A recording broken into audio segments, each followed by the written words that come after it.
এই ভিডিওতে আমি আলোচনা করব সেরা 5 জন ব্যাটারকে নিয়ে, যাদেরকে এই নিলামের আগে তাদের টিমগুলো রিলিজ করে দিতে পারে।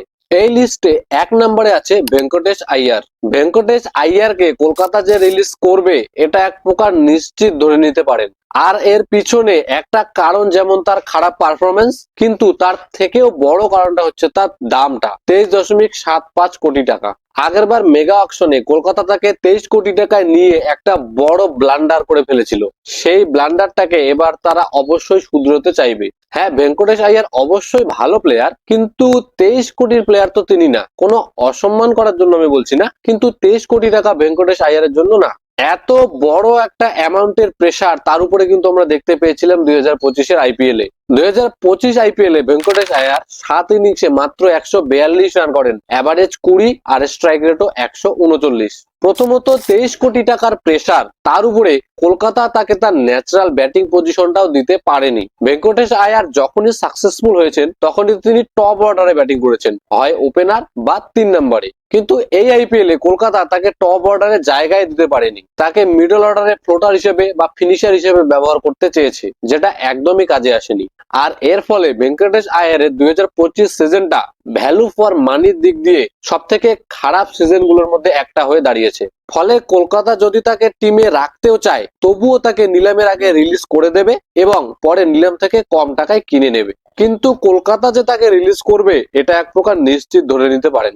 2 নম্বরে থাকছে লিয়াম লিভিংস্টোন। আরসিবি 2025 নিলামে তাকে 8.75 কোটি টাকায় কিনেছিল। তাকে আরসিবি ব্যবহার করতে চেয়েছিল মিডল ওভারে গিয়ে বড় শট খেলার জন্য, কিন্তু খুবই হতাশাজনক পারফরমেন্স ছিল তার। 2025 আইপিএল এ তার রান 8 ইনিংসে মাত্র 112, অ্যাভারেজ 16, স্ট্রাইক রেট 133। কিন্তু এই 112 রানের মধ্যেও আবার গুজরাটের বিরুদ্ধে একটা ম্যাচেই করেছিলেন 54 রান। এই 54 রানটা বাদ দিলে বাকি 7 ইনিংসে করেছে মাত্র 58 রান। তার গেম অ্যাওয়ারনেস এর অভাব, খারাপ শট সিলেকশন, এগুলো নিয়ে প্রচুর সমালোচনা করা হয়েছে এই আইপিএল এ। যেমন দিল্লির বিরুদ্ধে ম্যাচটাতেই দেখুন, যখন ব্যাট করতে নামে তখন দরকার ছিল স্টেবিলিটি, একটু ধরে ধরে খেলা, পার্টনারশিপ করা, কিন্তু সেই সময় একটা রাশ শট খেলে আউট যান।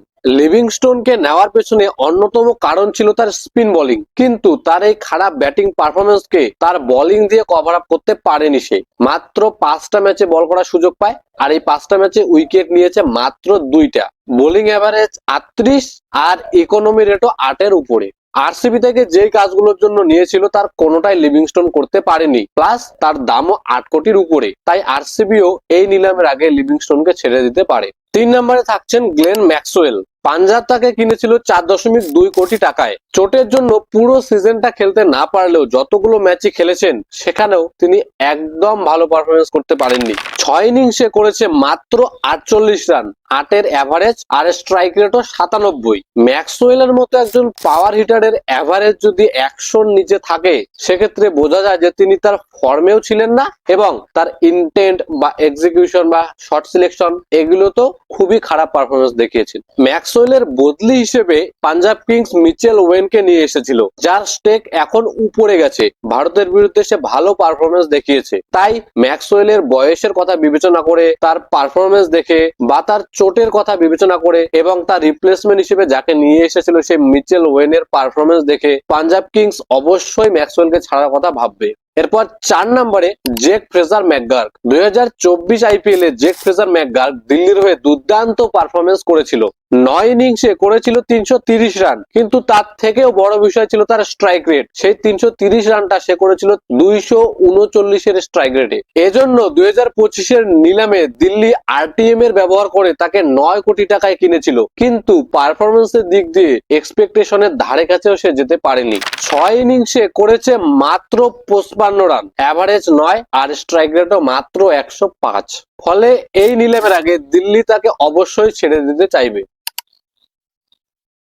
2024-এর আইপিএল এ কলকাতার ট্রফি জেতার পেছনে অন্যতম প্রধান কারণ ছিলেন ফিল সল্ট। 2025-এ ফিল সল্টকে কিনতে না পারলে কুইন্টেন ডিকককে কলকাতা কেনে তার বদলি হিসেবে। দুজনেই international opener, wicket keeper, batter. কিন্তু ফিল সল্ট যে কাজটা করেছিল 2024-এর আইপিএল এ 2025-এ তার ধারে কাছেও করতে পারেনি কুইন্টন ডিকক। 8 ইনিংসে করেছে মাত্র 152 রান, অ্যাভারেজ 21 আর স্ট্রাইক রেটও 129।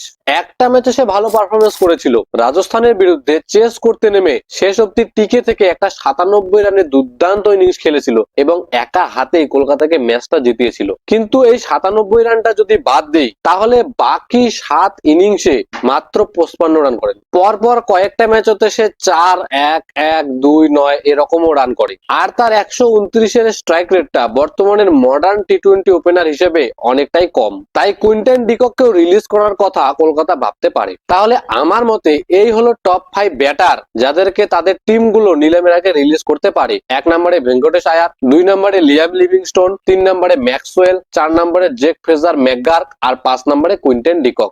আপনাদের মতে টপ 5 ব্যাটার কারা হবে কমেন্টে অবশ্যই জানাবেন। ধন্যবাদ।